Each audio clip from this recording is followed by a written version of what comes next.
Assalamu alaikum students, hope you all are well. I am again here with another video related to the famous personalities of Pakistan, including Muhammad Ali Jinnah, Allama Iqbal and Chaudhry Rehmat Ali. But before I proceed, if you have not subscribed my channel, if you have not liked it, do it please. Press the bell icon and subscribe Pak Studies Pro. So today we are going to cover the chapter 10, which includes the famous personalities of the history of Pakistan. First of all, we are going to discuss about Muhammad Ali Jinnah, and we are going to start it with the introduction. He was born on 25th of December 1876 in Karachi. He was sent England for studies at the age of 15.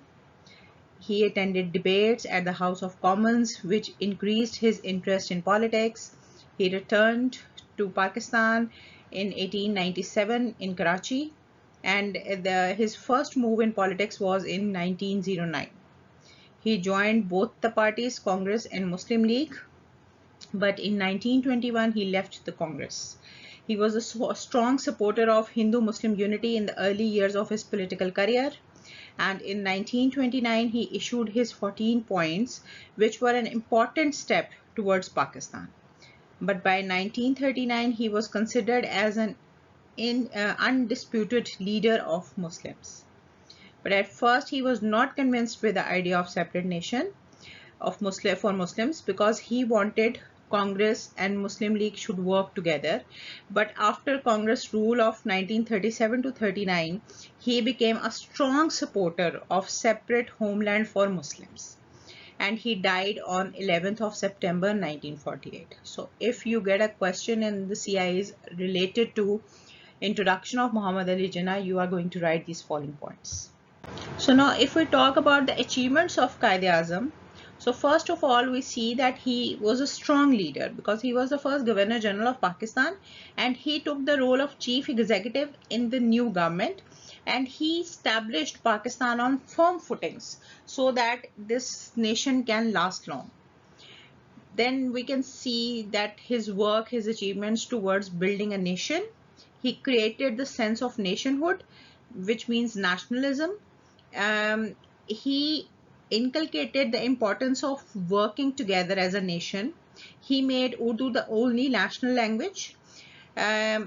He was, very much opposed to the idea of the religious intolerance, and he called himself the Protector General of Religious Minorities. He set up a relief fund for the newly arrived refugees and encouraged nation to accommodate the refugees who were coming from India. He emphasized the role of Pakistan in the world, and he secured the country's membership in United Nations in September 1947. Now, if we see what was his achievements in building a government, we can see that he established an administrative framework for Pakistan in the early year. He announced first Constituent Assembly. He appointed Liaquat Ali Khan as the Prime Minister. He made Karachi the capital of Pakistan. He recognized the civil services and drafted their rules. He inculcated the national spirit, and the constitution actually, it was not made in his life, though the working was started. And then if we see his role in building an economy, we can see that he established the State Bank of Pakistan on 1st July 1948, and he introduced industrial policy statement to encourage businessmen to set up the industries. He also reached a compromise with India on canal water dispute, because Indian government promised not to damage Pakistan's agriculture, but after the 1948 war, the situation was different, and we are going to see it in the other videos.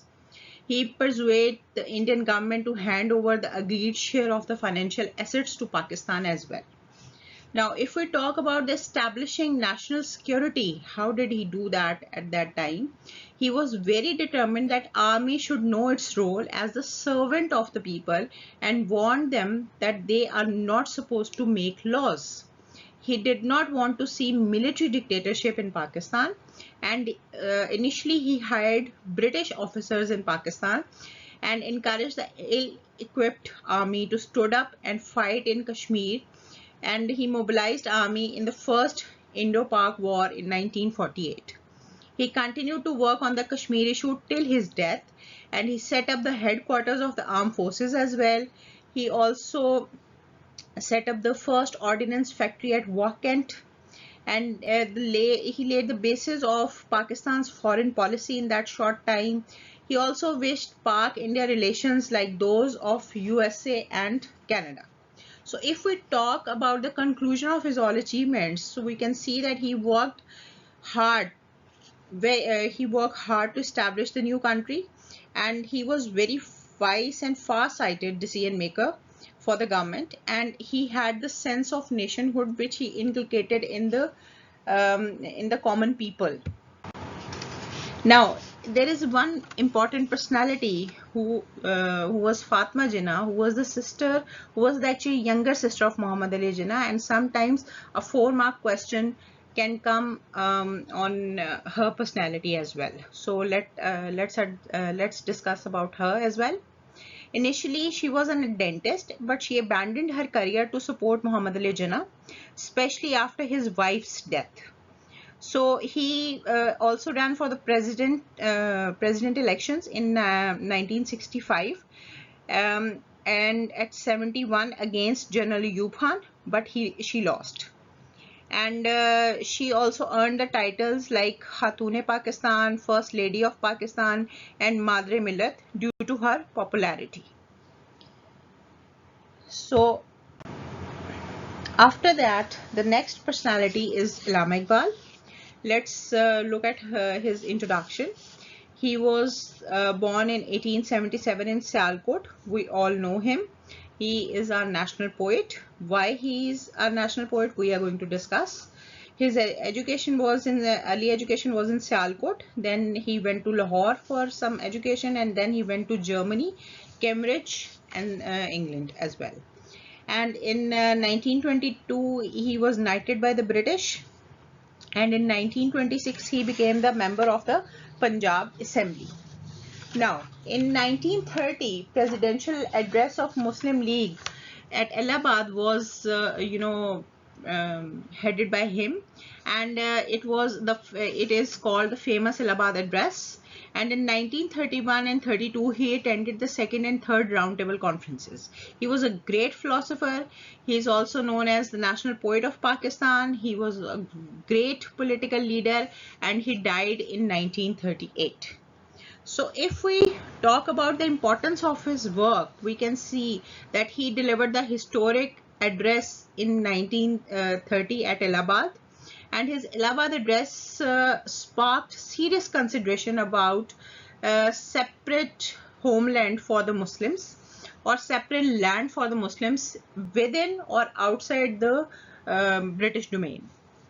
So he described the concept of nationhood on the basis of two-nation theory. He also predicted the creation of separate Muslim state within or outside India by combining the Muslim majority provinces. He was the first Muslim leader to advocate India's partition for a separate Muslim state. His inspiring and courageous poetry helped to direct Muslims for the struggle of the separate Muslim state. He advocated for the mass political party to challenge Congress domination and influencing Jinnah and other Muslim League leaders. He was considered as an architect of Pakistan, and he still is considered as an architect of Pakistan, and Muslim League adopted his views. He persuaded Jinnah to come back to India and lead the Indian Muslim League as a political leader. After roundtable conferences when Jinnah was on voluntary exile in England, so he was the one who persuaded Jinnah to come back to India. So it was one of the greatest efforts towards the separate state.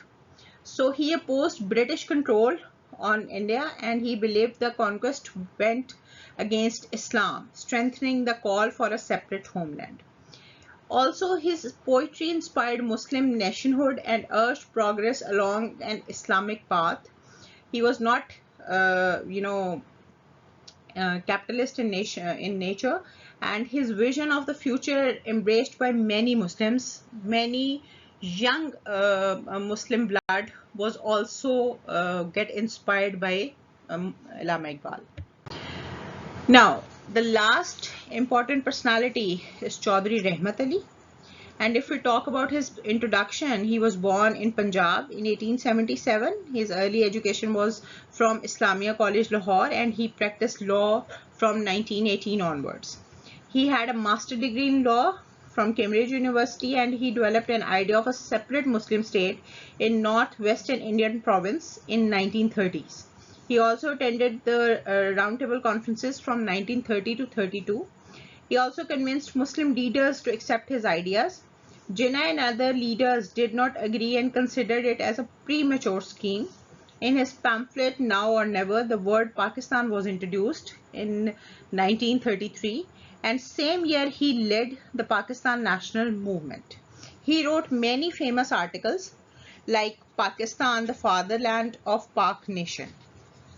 Now, if we talk about the importance of the work of Chaudhry Rehmat Ali, we can see that he proposed separate Muslim states in northwestern Muslim majority areas, naming it Pakistan. And Pakistan means land of pure people, which represent Muslims. Each letter represent a province, like P for Punjab, A for the part of the tribal areas near Afghanistan, then K for Kashmir, S for Sindh, and Tan is from Balochistan. So Muslim League adopted the name Pakistan and his ideas in March 1940. He worked so hard for a separate Muslim state in northwestern and northeastern provinces. He also co-authored Now or Never pamphlet in 1933 and advocated for the partition for the Muslim state and naming it Pakistan. He criticized plans to abandon Muslim communities, and Ali's vision was embraced by Muslims in a longer term. So these were these three personalities whom we know since our childhood, but in this video I have covered much detail about their work, the importance of their work and their achievements, which will be helpful for you in your examination. Thank you so much.